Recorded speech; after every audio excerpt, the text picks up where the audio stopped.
पहला क्वेश्चन में बोल रहे देखिए find the number less than 20 which when divided by 9 leaves a remainder of 7। मतलब 20 से छोटा इनमें से कौन सा नंबर है जिस नंबर को जब हम लोग 9 से डिवाइड देंगे तो रिमाइंडर 7 आएगा। अब यहां पर लेस देन 20 पूछा गया है तो 25 तो लेस देन 20 नहीं है, तो ये 25 आपका आंसर नहीं होगा। अब ऑप्शन ए में देखिए 18 लिखा गया है। अब 18 को जब हम लोग 9 से डिवाइड करेंगे तो ये रिमाइंडर कितना आएगा, 0 आएगा, तो ऑप्शन ए नहीं होगा। अब ऑप्शन सी में आइए, जब हम लोग 9 से 17 को डिवाइड करेंगे तो रिमाइंडर कितना आएगा, रिमाइंडर आ जाएगा आपका 8, तो ऑप्शन सी भी नहीं होगा। ऑप्शन डी में लिखा गया है देखिए 16, तो जब हम लोग यहां पर 9 से 16 को डिवाइड करेंगे, देखिए 9 से जब हम लोग 16 को डिवाइड करेंगे 9 1 जा 9, तो माइनस करेंगे कितना आएगा, 7 आ जाएगा। तो रिमाइंडर कितना आ रहा है, देखिए 7 आ रहा है। दैट मींस 16 को जब हम लोग 9 से डिवाइड करेंगे तो रिमाइंडर 7 आ रहा है। तो यहां पर इस क्वेश्चन का करेक्ट आंसर हो जाएगा आपका ऑप्शन डी। मेरे ख्याल से इस क्वेश्चन का सोल्यूशन आप लोगों को अच्छी तरह से समझ में आया होगा। चलिए नेक्स्ट क्वेश्चन को सॉल्व करते हैं। नेक्स्ट क्वेश्चन में बोल रहे देखिए what shall be the value of J if the AM between J and 96 is 57। तो यहां पर हम लोगों को J का वैल्यू निकालना है अगर AM between J and 96 57 हो। अब यहां पर AM का मतलब क्या होता है, AM का मतलब होता है आपका एरिथमेटिक मीन। अब एरिथमेटिक मीन का मतलब क्या होता है, एरिथमेटिक मीन का मतलब क्या होता है, देखिए फ्रेंड्स मान लीजिए दो नंबर है A और B, तो इन दोनों का AM मतलब एरिथमेटिक मीन हम लोग कैसे निकालेंगे, arithmetic mean between A and B formula क्या होता है, arithmetic mean between A and B का फॉर्मूला होता है आपका A प्लस B/2। किसी भी दो नंबर का एरिथमेटिक मीन कैसे निकालेंगे, उन दो नंबर को ऊपर में जोड़ लेंगे और नीचे 2 से डिवाइड करेंगे, जो वैल्यू आएगा वही यहां पर एरिथमेटिक मीन हो जाएगा उन दोनों नंबर्स का। तो यहां पर फ्रेंड्स देखिए J और 96 का एरिथमेटिक मीन दिया गया है आपका 57। दैट मींस यहां पर हम लोग लिखेंगे AM बिटवीन J एंड 96 क्या वैल्यू दिया गया है, इज इक्वल टू 57 दिया गया है। अब यहां पर फ्रेंड्स लेफ्ट साइड में देखिए arithmetic mean between J and 96 क्या होगा, J plus 96 divided by 2 is equal to 57। अब यहां से हम लोगों को J का वैल्यू निकालना है, तो J प्लस 96 2 यहां पर क्रॉस करेंगे तो 2 इंटू 57 हो जाएगा, तो 2 into 57। So this implies J plus 96, यहां पर 2 से इसको मल्टीप्लाई करेंगे तो 2 7 जार 14 का 4 कैरी में रहेगा 1, 2 5 जार 10, 10 प्लस 1 11, तो 114 आ गया। तो फाइनली यहां पर J का वैल्यू निकालना है, तो J इज इक्वल टू हो जाएगा आपका 114 और 96 जब राइट साइड में जाएगा तो ये हो जाएगा आपका माइनस 96। तो यहां पर 114 माइनस 96 करेंगे तो कितना आएगा, यह आ जाएगा आपका 18 और 18 देखिए आपका ऑप्शन डी में है, तो J का वैल्यू यहां पर आ गया 18। तो इस क्वेश्चन का करेक्ट आंसर हो जाएगा आपका ऑप्शन डी। मेरे ख्याल से इस क्वेश्चन का सोल्यूशन आप लोगों को समझ में आया होगा। थोड़ा सा हाई लेवल प्रॉब्लम था क्योंकि बहुत सारे स्टूडेंट्स को AM का मतलब भी पता नहीं है। तो यहां पर जिन स्टूडेंट्स साइंस से आते हैं, मैथ्स क्या है साइंस क्लास 12 में, उन स्टूडेंट्स को ही यहां पर AM पता है। बाकी जो स्टूडेंट्स यहां पर आर्ट्स या कॉमर्स से आते हैं उन लोगों को शायद पता नहीं है AM का मतलब क्या होता है। तो मेरे ख्याल से अभी यहां पर AM का मतलब क्या होता है, AM कैसे निकाला जाता है किसी भी दो नंबर का, आप लोगों को यहां पर समझ में आया होगा। चलिए नेक्स्ट क्वेश्चन को सॉल्व करते हैं। नेक्स्ट क्वेश्चन में बोल रहे देखिए find the mean of the following data. ये जो डाटा दिया गया है 2 4 6 8 10, इस डाटा का हमें क्या निकालना है, इस डाटा का मीन निकालना है। अब मीन का मतलब क्या होता है, मीन देखिए mean is nothing but average. Mean is nothing but क्या, एवरेज। मतलब एवरेज तो आप लोगों को निकालना आता है, उसका मतलब ही होता है मीन। तो मीन का और एक नाम दिया गया है आपका एवरेज। तो यहां पर एवरेज, यहां पर अगर पूछा जाता है average, what find the average of the following data, तो कैसे निकालते हैं आप, इन सारे नंबर्स को ऊपर में आप जोड़ लेंगे और नीचे यहां पर कितना नंबर से देखिए 1 2 3 4 5 से डिवाइड कर देंगे, जो आंसर आएगा वही यहां पर हमारा मीन हो जाएगा, क्योंकि मीन का मतलब ही होता है आपका एवरेज। तो यहां पर देखिए हम लोग निकालते हैं, चलिए mean. So mean equal to, ऊपर में हम लोग सारे नंबर्स को जोड़ लेंगे, 2 प्लस 4 प्लस 6 प्लस 8 प्लस 10, और डिवाइड कर देंगे क्योंकि यहां पर 5 नंबर से, तो 5 से डिवाइड कर देंगे। दिस इज इक्वल टू, अब देखिए 6 प्लस 4 10, 8 प्लस 2 10, तो 10 plus 10 20, 20 plus 10 30, so 30 divided by 5। अब यहां पर अभी हम लोग 5 से इसको डिवाइड करेंगे तो कितना आएगा, कैंसिल करेंगे तो 6 आ रहा है। दैट मीन्स यहां पर मीन आ गया आपका 6, और 6 देखिए आपका ऑप्शन बी में है, तो इस क्वेश्चन का करेक्ट आंसर हो जाएगा आपका ऑप्शन बी। मेरे ख्याल से इस क्वेश्चन का सॉल्यूशन आप लोगों को समझ में आया होगा। चलिए नेक्स्ट क्वेश्चन को सॉल्व करते हैं।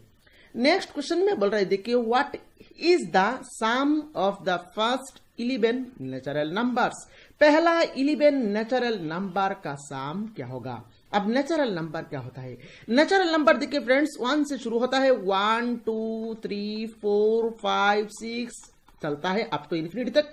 ये सारे नंबर्स को क्या कहा जाता है, नेचुरल नंबर्स कहा जाता है। तो हम लोगों को यहां पर क्या निकालना है, पहला 11 नेचुरल नंबर्स का सम निकालना है। सो पहला 11 नंबर्स नेचुरल नंबर्स क्या होगा, 1 से शुरू होगा, तो 1 plus 2 plus 3 plus 4 plus dot up to कहां तक चलेगा, 11 तक चलेगा। तो यहां पर हम लोगों को ये सारे नंबर्स का सम का वैल्यू निकालना है। अब देखिए यहां पर आप लोगों को 1 प्लस 2 3, 3 प्लस 3 6, 6 प्लस 4 10, ऐसे करके यहां पर आप लोगों को ऐड नहीं करना है। यहां पर मैं फॉर्मूला आप लोगों को प्रोवाइड कर रहा हूं। अब फॉर्मूला क्या है, देखिए 1 plus 2 plus 3 plus dot up to n तक जो सीरीज है, उस सीरीज का सम होता है आपका n into n plus 1 divided by 2। ये जो सीरीज है 1 plus 2 plus 3 plus dot up to n, इस सीरीज का सम का फॉर्मूला निकालने के लिए फॉर्मूला होता है आपका n into n plus 1 by 2। यहां पर देखिए n का वैल्यू कितना है, देखिए यहां पर n के प्लेस में आपका है 11, तो यहां पर हम लोग फॉर्मूला में 11 पुट कर देंगे, तो यहां पर क्या आएगा 11 इंटू 11 प्लस 1 डिवाइडेड बाई 2। अब देखिए 11 इंटू 11 प्लस 1 कितना होगा, 12 डिवाइडेड बाई 2। 2 से इसको काटेंगे तो ये हो जाएगा आपका 6, 6 इंटू 11 करेंगे तो कितना आ गया 66। तो यहां पर देखिए 66 आपका ऑप्शन ए में है, तो इस क्वेश्चन का करेक्ट आंसर हो जाएगा आपका ऑप्शन ए। मेरे ख्याल से इस क्वेश्चन का सॉल्यूशन आप लोगों को अच्छी तरह से समझ में आया होगा। यहां पर कम नंबर है, आप जोड़ के भी कर सकते हैं, अलग अलग 1 प्लस 2 3 प्लस ऐसे करके आप जोड़ के भी कर सकते हैं। अगर यहां पर मान लीजिए अगर पूछा जाता find the sum of first 100 natural numbers, तो उस केस में आप क्या करते हैं, 1 plus 2 plus 3 dot up to 100 तक आप लोगों को सम करना है। तो उस केस में अगर आप ऐसे करेंगे 1 प्लस 2 3, 3 प्लस 3 4, 3 प्लस 3 6, ऐसे करके अगर आप करेंगे तो बहुत ज्यादा टाइम लगेगा। तो इस तरह का जो सीरीज है, इस सीरीज का सम निकालने के लिए आप हमेशा इस फॉर्मूला को यूज करेंगे, n into n plus 1 by 2। With in 5 second आप लोगों को आंसर मिल जाएगा। मेरे ख्याल से यहाँ पर इस क्वेश्चन का सोल्यूशन जो हम लोगों ने किया आप लोगों को अच्छी तरह से समझ में आया होगा। चलिए नेक्स्ट क्वेश्चन को सॉल्व करते हैं। यहां पर फ्रेंड्स ये जो क्वेश्चन है, ये क्वेश्चन क्लास 10 मैथमेटिक्स का कोऑर्डिनेट ज्योमेट्री से पूछा गया है। हालांकि मैथमेटिक्स में जो क्वेश्चंस थे, बहुत सारे क्वेश्चंस यहाँ पर हाई लेवल क्वेश्चंस है, क्योंकि यहां पर देखिए क्वाड्रेटिक इक्वेशन का क्वेश्चन पूछा गया है। देन ये तो देख रहे हैं आप कोऑर्डिनेट ज्योमेट्री से क्वेश्चन पूछा गया है। सिलेबस में एग्जैक्टली ये लिखा नहीं गया था सिलेबस का मैथमेटिक्स में क्या क्या टॉपिक से क्वेश्चन पूछा जाएगा, तो एग्जैक्टली बाउंड्री नहीं था। बहुत हाई लेवल क्वेश्चंस भी एग्जाम में पूछा गया था मैथमेटिक्स में। चलिए इस क्वेश्चन में क्या बोल रहा है और इस क्वेश्चन को हम लोग सॉल्व कैसे करेंगे देख लेते हैं। इस क्वेश्चन में बोल रहा है, देखिए the value of coordinates of the mid point of the line joining the points a minus 4,3 and b 6,-7। मतलब ये दो पॉइंट, मान लीजिए ये वाला पॉइंट हमारा a है और ये वाला पॉइंट हमारा b है। इन दोनों पॉइंट को जब हम लोग ज्वाइन करेंगे तो ये एक लाइन बनेगा। तो इस लाइन का देखिए मिड पॉइंट क्या है, ये वाला मिड पॉइंट है। तो इस मिड पॉइंट का कोऑर्डिनेट आपको निकालना है। अब देखिए मिड पॉइंट का कोऑर्डिनेट कैसे निकाला जाता है। मान लीजिए फ्रेंड्स a का कोऑर्डिनेट मान लीजिए x1, y1 और b का कोऑर्डिनेट मान लीजिए x2, y2। तो a का कोऑर्डिनेट यहां पर हम लोगों ने मान लिया x1, y1 और b का कोऑर्डिनेट हम लोगों ने मान लिया x2, y2। अभी यहां पर ये जो मिड पॉइंट है, मान लीजिए इस पॉइंट को हम लोगों ने c नाम दे दिया। इस c पॉइंट क्या है, मिड पॉइंट है, मिडिल पॉइंट है। इस मिडिल पॉइंट c का कोऑर्डिनेट कैसे निकालेंगे। अगर a और b का कोऑर्डिनेट हम लोगों को पता है तो c का कोऑर्डिनेट कैसे निकालेंगे। c का कोऑर्डिनेट निकालने के लिए फॉर्मूला होता है आपका x1। x1 मतलब यहां पर पहला जो पॉइंट x1, देन प्लस यहां पर पहला पॉइंट है आपका x2, तो x1 plus x2 divided by 2 कर देंगे। देन कोमा सेकंड पॉइंट क्या है y1, तो y1 प्लस यहां पर सेकंड पॉइंट क्या है y2 डिवाइडेड बाई 2 कर देंगे। तो ये होता है आपका मिड पॉइंट निकालने के लिए फॉर्मूला। अब इसी फॉर्मूला को हम लोग यहां पर लगाएंगे।